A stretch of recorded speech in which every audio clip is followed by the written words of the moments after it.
everyone, I'm Juliana Segadilha and I'm from Brazil, and my work is entitled Phylogenetic Analysis of Typhlotanaidae Crustacean Tanaidacea based on morphological characters with description of a new species from Brazil. And just to explain a little bit of the group, Tanaidacea is an order with about 1,500 species included in the superorder Paracarida, which is characterized by their mandible having an articulate process called lacinia mobilis, and the females presenting an incubator ventral oostegate. Tanaidacea is divided into three suborders. Anthracocharidomorph includes only fossil species. Apseudomorphs are in general diggers in soft sediments, as you can see these large pereopods, and tanaidomorphs are able to produce tubes from excretions of tegmental glands, and the family Herein studied is included in this last one. Now a short background of Typhlotanaidae. It was erected by Sieg 1984 and then synonymized with Nototanaidae as a result of morphological phylogeny proposed by Larsen and Wilson 2002, which used 4 species of Typhlotanaids. So here, the family is not monophyletic. In 2007, Boyevich-Pashkovich published a revision of the family in which both Typhlotanaidae and Nototanaidae are separated. In this paper, Typhlotanaidae is composed by 10 genera, and Mermonacantha and Paratyphlotanais are included in Nototanaidae. After that, Bird and Larsen 2009 placed those genera again within Typhlotanaidae in their morphological phylogeny, in which the family was recovered as monophyletic, and the sister group was the clade of Nototanaidae, Pseudotanaid, and Tanaisuid. So, the type and non-type material analyzed came from Brazil, Denmark, Germany, and Poland.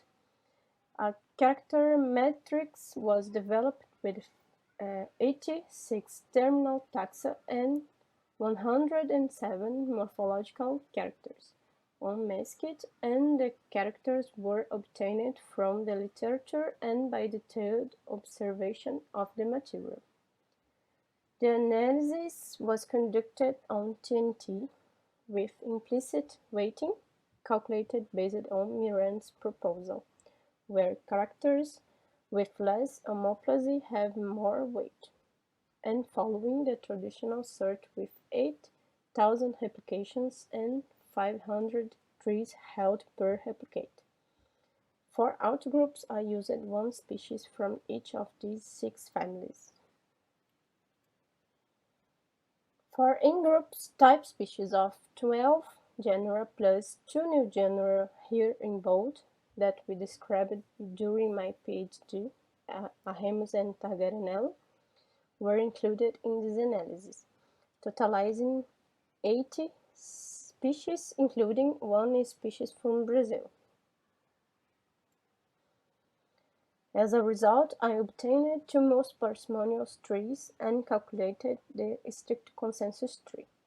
The monophyly of Typhlotanaidae was confirmed in this analysis, but excluding genus Targarinella, and 10 of the 13 genera non-monotypic were corroborated as monophyletic, which are these colored boxes here. However, Larsen in this study is polyphyletic, and details of some clades and their characters are shown now. Clade 1. Typhlotanaidae was supported by 1 synapomorphy, pereopods 4 to 6 carpus ornamentation type as prickly tubercles, in addition to 7 homeoplastic synapomorphies. And among these characters we found maxilliped ended cusp present and pereopods 4 to 6 carpus with up to 2 spines. And the character 84 is an important one. Bojovic-Pashkovich 2007 has assumed that true Typhlotanates have prickly tubercles on medulla and carpus of pereopods 4 to 6. And here we can see that prickly tubercles are exclusive of the family, and that's why Targarenella is not included here. And this character shows a series of transformations where the stage 1 prickly tubercles is the first to appear. Then, the stage 3 circumplumose spine appears as a synapomorph of the clade. But there are modifications for the stage 4 serrated spine on the genus Typhlotanais, as well as a reversal on Meromonacantha natatoris to stage 0, simple spine. Besides that, stage 2 specialized hook appears as a synapomorphy of the genus Amatipeda. Also, the circumplumose spine was recovered as having evolved independently twice, in the clade Aremus and Meromonacantha and in Obesotanais, being homoplasy as a result of convergence or parallelism process. Clade 2, new genus 1. Bojovic-Pashkovich 2007, in the revision of the family, grouped 7 morphogroups within the genus Typhlotanais, already presuming that they might constitute valid new genera. With my results, the spinicauda-group, Typhlotanais spinicauda and Typhlotanais squamiger, was recovered with high sport value, and the Pleutelson with distal pair of spines was corroborated as a synapomorphy. The clade was also supported by 2 homeoplastic synapomorphies, pereopods 2 to 3, merus ventral spine present, and uropod-exopod margin with row of spines. Clade 3. According to Antiplotanais diagnosis, species have pereopods 1 to 3 coxa with accombinate apophysis, here called spur. And in the remarks, Bamber mentioned that Granuchin's group as a possible group related to Antiplotanais and could be included in the genus in further studies.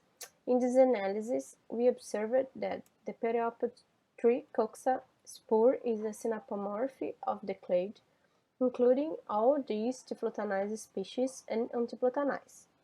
However, spur on pereopods 1 and 2 are shared with other Typhlotanaidae species. So we propose a new combination to Antiplotanais including a total of 8 species. Clade 4, new genus 2, which comprise Typhlotanais tenuimanus and Typhlotanais gucca, is supported with high sport value and by 8 homeoplastic synapomorphies, which we can highlight. Mandible molar with tubercles and teeth, maxilliped ends with 1 cusp, and pereopods 2 and 3 merus with large ventral spine. Within the family Typhlotanaidae, the pereopods 2 and 3 merus large spine is exclusive to this clade, and is a characteristic shared only with the outgroup Paracanthoreus granuicius. Clade 5, new genus 3, is supported with high sport value and includes Typhlotanais plebeius and a new species previously named as Typhlotanais longicita, new species from Brazil. The clade can be distinguished by calliped bases with marked furrows on ventral margin, in addition to 3 homeoplastic synapomorphies, pereopod 1 coxa with very long seta, pereopods 4 to 6 bases stout, and uropod with exopod 1 articulate. And here is the photo and the drawings of the new species and its distribution in Brazil. with these rows of theta on pereopods as diagnostic characters. And this is known from southeast of Brazil on the continental slope between this range. And the final one, clade 6, new genus 4, another morphogroup was recovered as well supported clade with high supporter value, trispinosus group, Typhlotanais teunicornis and Typhlotanais trispinosus, including also Typhlotanais spatulacetosus. This clade was supported by antenna, articles 2 and 3 with ventral hooks, and pereopods 1, 2, and 3 ischium with very long theta as unique characteristics, and more 3 homeoplastic synapomorphies. Concluding, this is the first phylogenetic analysis specific to the family Typhlotanaidae, and the family was recovered as monophyletic, excluding the genus Targaryenella. Also, these 10 non-monotypic genera were corroborated as monophyletic. However, Parsimonious was not monophyletic in this analysis and needed further studies. Also, Antiplotanais new combination is now composed by 8 species, including all Typhlotanais species with pereopods 1 to 3 coxal spur. And herein 4 new genera are proposed, solving just a little bit the classification of Typhlotanais species. And we described a new species from Brazil. So thank you all for your attention, and I would like to thank all these institutions and the team from Brazil and from Poland, where I did my PhD exchange. Thank you very much.